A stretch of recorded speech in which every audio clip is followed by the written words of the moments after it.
তোমরা যারা মনে করতেছো কোসের বাগানে যাবা তাকে একটা কথা কয়ে দিই, কোসের বাগানে যেতে গেলে কিন্তু এখন টিকিটটা অনেকখানি টাকা দিয়ে কাটতে হবে। আর এদিকে পদ্ম বিল দিয়ে পদ্ম তোলার জন্য আমার কিরম অপমান করলো। চলো ভিডিওটা শুরু করি। Hello everyone, welcome back to my mini blog. কেমন আছো তোমরা সকলে? আমি তোমাদের সকলের প্রিয় রত্না আমার নতুন একটা মিনি ভিডিওতে সবাইকে জানাচ্ছি ওয়েলকাম। যে হারে গরম পড়ছে গাইজ, এরম ফুটো ফাটা জামা ছাড়া রাস্তাঘাটে একদমই বেরোনো যায় না। আমি পরে নিলাম একটা সাংঘাতিক লেভেলের ঝাঁকানাকা জামা, যে জামাটা আজ থেকে প্রায় 6 বছর আগে কিনা। 6 বছর আগে কিনছি কিন্তু গায়ে আমার এখনও ঢোকে, বুঝতে পারতেছো? মানে হচ্ছে থাক আর বললাম না। যাই হোক, আমি তো মেন রোড ধরে যাচ্ছিলাম, এইদিকে এত পরিমাণ ভিড় হয়েছে। এই মর্নিং স্কুলের জন্য প্রত্যেকটা মানুষের বাড়ি ঘটি নড়ে গেছে। মানে সকালবেলা উঠা রান্নাবান্না করা প্রত্যেকটা মাদের যে কি প্রবলেম হচ্ছে শুধুমাত্র তারাই জানে। আর এদিকে বিজেপি কাকা কোন দিকে ঢুকবে বুঝতে পারলাম না, এখনই আমি বাধাই দিচ্ছিলাম, দেখো কোনো রকম সিগন্যাল দেয় নাই। আমি কি করে বুঝবো কাকা ডান দিক যাবে না বাদিক যাবে? এই সব কিছু কিছু মানুষের জন্য না রাস্তাঘাটে সাংঘাতিক লেভেলের অ্যাক্সিডেন্ট হয়। জানি না ভুলটা আমার ছিল না কাকার, ভুলটা কার ছিল কমেন্টে জানাইও। এদিকে আমি টিকিট কেটে নিলাম। কঙ্কনা পার্কের টিকিট কিন্তু এক একজনের 30 টাকা, আর গাড়ি রাখতে কিন্তু অলরেডি 20 টাকা। মানে মোটরসাইকেল 20 টাকা। মাথাটা যা গরম হচ্ছিল মনে হচ্ছিল বাইরেই রেখে দিই। মাথাটা গরম করে কোনো লাভ নেই, কারণ ভিতরে আজকে অনেক ঝাঁকানাকা কাজ করতে হবে, যে কারণে আমি সাংঘাতিক লেভেলের ঠান্ডা জল খেয়ে নিলাম।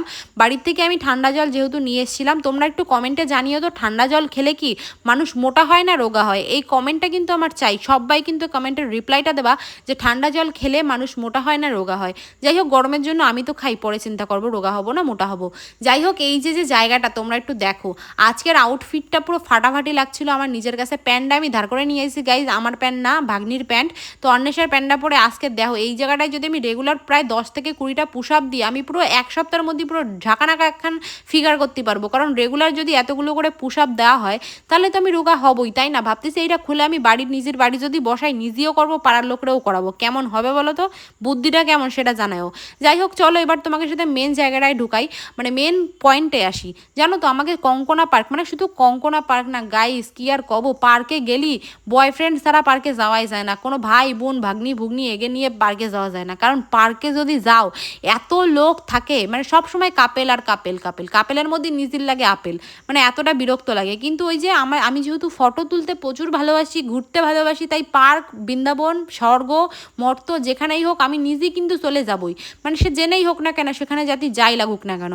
যে ড্রেসটা পরে আইছি সেই ড্রেসে অলরেডি ফটো ভিডিও কমপ্লিট, এখন আমার ড্রেস চেঞ্জ হয়ে গেছে।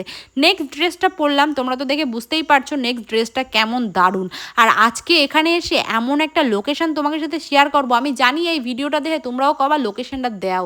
আর এই যে ফুল, এই ফুলের একখান চারা আমি বাড়ি লাগাইছি, কিন্তু গাইস গাছে ফুলই হয় না। কবে যে গাছে ফুল হবে আমার না মাথাটা পুরোপুরি গরম হয়। কষ্ট করে যদি ফুল লাগাই, ফুল গাছে যদি ফুল ফল না হয়, তাহলে বলো মাথাটা কোন চরম লেভেলে গরম হয়? এই জিনিসটা কার কার সাথে হয় কমেন্টে কিন্তু জানিও। আর যেহেতু আজকের ওয়েদারটা পুরো ফাটাফাটি ছিল, মানে না রোদ না বৃষ্টি না গরম, আর এর জন্য কিন্তু ফটো ভিডিও করার জন্য একটা আলাদা এনার্জি আমি পাচ্ছিলাম। এই এনার্জিটা তোমরা কারা কারা পাও কমেন্টে কিন্তু জানাতে ভুলবা না। আর আজকে কিন্তু আমি একা আসিনি, লাস্ট যখন পার্কে এসেছিলাম এই মহারানীকেই নিয়ে এসেছিলাম, আর আজকেও আমি এই মহারানীকে নিয়ে এসেছি। কি বললাম না ঝাঁকানাকা হয়ে যাওয়া? দেখো এই আমার থার্ড ড্রেস। তো এখানটায় এসে আমি 3 দিনের ব্যাকআপ ভিডিও ফটো করে নিয়েছি, আমার 3 দিন নিশ্চিন্তে থাকতে হবে। এই ড্রেসটা কেমন লাগছে জানিও। তারপরে আমি গাইস পেয়ে গেছি একটা গুপ্তধনের সন্ধান। জাস্ট একটু দেখো এইরকম একটা অ্যাম্বিয়েন্স, এত দারুণ একটা জায়গা, এত সুন্দর প্লেস, আর চারিদিকে শুধু পদ্ম ফুল পদ্ম ফুল পদ্ম ফুল। এখন যেহেতু বর্ষাকাল, এই সময় চারিদিকে পদ্ম ফুল থাকবে এটাই স্বাভাবিক। আর আমার এত পদ্ম ফুল দেখে না নিজেকে আমি কোনো রকমভাবে কন্ট্রোল করে রাখতে পারছিলাম না। এখানে সব ডুয়েটরা বসেছিল, প্রত্যেকটা মানুষ আমার দিকে এমনভাবে তাকাচ্ছিল গাইস কি আর কব। কিন্তু ওই যে ফুল দিয়ে আমি এত ভালোবাসি, আমি এত পদ্ম ফুল দিয়ে নিজেরই কোনো রকমভাবে কন্ট্রোল করে রাখতে পারতেছিলাম না।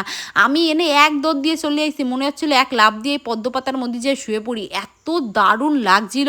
তোমরা একটু দেখো, এখন যেহেতু পদ্ম ফুল অনেক নষ্ট হয়ে গেছে জানো তো।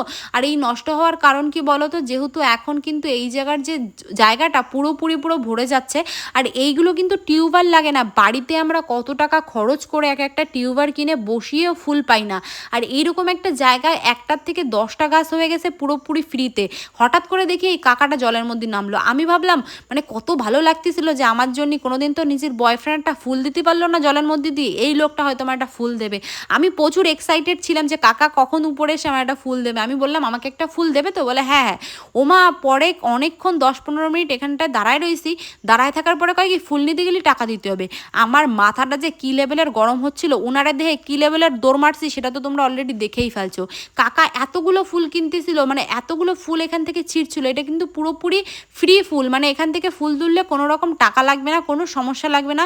কিন্তু এই ফুলগুলো আমি যদি ছিঁড়ে বিক্রি করি আমি কিন্তু বিক্রি করতে পারবো, আর্নিং করতে পারবো। এবার কাকারে আমি বলছি কাকা আমার একটা ফুল দিও। কাকা কয় কি না টাকা দিতে হবে, টাকা ছাড়া ফুল দেওয়া যাবে না। আমার মাথাটা যে কী চরম লেভেলের গরম হচ্ছিল। কাকাটার মাথায় মনে হয় একটু সমস্যা আছে, কারণ কাকারা এমনি এমনি একা একা কথা কয়, একা একা হাসে, এই জিনিসটা আমি নোটিস করলাম। কিন্তু এতগুলো পদ্ম ফুলের মধ্যে একটা পদ্ম ফুল আমি পাবো না, এই জিনিসটা পেয়ে আমার প্রচুর পরিমাণ কষ্ট হচ্ছিল। কি আর করবো, কষ্ট বুকের মধ্যে চাপে রেখে এখন পদ্ম পাতা নিয়ে খেলতেছিলাম। কিন্তু পদ্ম পাতাগুলো কি দারুণ লাগছিল, তোমরা একটু দেখেছো? এখান থেকে আমি ভিডিওতে কতটুকু দেখাতে পারছি জানি না, কিন্তু আমার চোখের সামনে আমি যা দেখছি মনে হচ্ছে এত ফুল এত ফুল এত ফুল, বাপের বয়সে জীবনে কখনো এত ফুল আমি একসঙ্গে দেখিনি। আর আমার না এখানটা ইচ্ছা করছিল একটা সুন্দর নৌকা নিয়ে যদি এর ভিতরে চলে যেতে পারতাম তাহলে কিন্তু জিনিসটা বেশ ভালো হতো। এবার আর কি করব, পদ্ম ফুল তো কাছে নেই, কারণ যারাই নিচে আসে ফুল নিচে পেলেই মানে সাইডে পেলেই সেই ফুলগুলো তুলে ফেলে, যে কারণে ফুল নেই। যে দেখো না আমার ব্যাপারটা, আমি যেহেতু ফুল প্রচুর ভালোবাসি তাই এখানটায় কিন্তু আমি যেই দেখলাম ফুল আমি কিন্তু চলে এসেছি। তার মানে যারা ফুল প্রেমী, যারা দেখে ফুল ফুটেছে তারা কিন্তু অবশ্যই এখানে চলে আসে, নিচে এসে ফুল ছেড়ে নেয়, যে কারণে পাড়ের দিকে কোনো ফুল নেই। আর সব ফুলগুলো অনেক দূরে দূরে, অনেক দূরে দূরে। কি আর করব, বুকের ভিতর অনেকখানি কষ্ট নিয়ে আর কি বলবো, এই পদ্ম পাতার ফুল নিয়েই ভাবতেছি এনে বসেই থাকি। তো এইখানকার একটা ফুল আমি খুব কষ্ট করে, মানে প্রচুর কষ্ট করে বলতে পারো, ওই কাকুর কাছে রিকোয়েস্ট করছি যে কাকু দাও কাকু দাও। তো কাকু আমাকে অনেক বলার পরে একটা ফুল দিল, আর সেই একটা ফুল নিয়েই আমি চলে আসলাম। কিন্তু একটা কথা তোমাদের সাথে শেয়ার করি, আমি যখন এখানটায় মানে প্রথমে এসছিলাম, এসে যখন নামলাম নিচের দিকে, আমি ভাবলাম যে কাকু মনে হয় আমারে ফুল দেওয়ার জন্য নিচে নামছে ফুল পাড়তি। মানে সেই জিনিসটা মানে কি আর কব, সে যে কি একটা এক্সপ্রেশন আসছিল মনের মধ্যে বলে বোঝানোর মতন না। কিন্তু কাকা যেহেতু দেবে না, আমার এই একখান ফুল দেশে দুইখানা পাতা নিয়ে আমি সামনের দিকে এগোচ্ছি। আর আজকের ওয়েদারটা আমি তো আগেই বলছি পুরো চুমু চুমু একটা ওয়েদার, এরকম একটা ফাটাফাটি ওয়েদারে কিন্তু পার্কে আসার মজাই আলাদা। মানে গরমকাল যে এখন ছিল সেটা আমি বুঝতেই পারছিলাম না। লাস্ট যখন পার্কে এসেছিলাম তখন কিন্তু পার্কে প্রচুর পরিমাণ আম ছিল, কাঁচা আম। আর দেখো এতদিন পরে এসেছি, কাঁচা আম পেকে অলরেডি বিক্রি হয়ে গেছে। পার্কে কোচের বাগান পার্কে কোনো আমের সিনই নাই, কিন্তু এই কোচের বাগানেই কিন্তু প্রচুর পরিমাণ আম একটা সময় ছিল, যেটা আমার আগের অনেক আগের ভিডিওতে তোমরা দেখে নিয়েছো। তো এই করতে করতে দিনটা কেটে গেল। এবার আমি বাড়ির দিকে যাচ্ছিলাম, আর যেহেতু আমি প্রচুর পরিমাণ গাছ ভালোবাসি, দেখো এরকম একটা সুন্দর গাছ এখান থেকে আমি সংগ্রহণ করলাম, না না পারমিশন নিয়েই তুলছি, তোমরা আবার ভাবে না চুরি করছি। যাই হোক, আজকের ভিডিওটা কেমন লাগলো ছোট্ট একটা কমেন্টে জানাতে একদম ভুলবা না। দেখা হবে নেক্সট ভিডিওতে।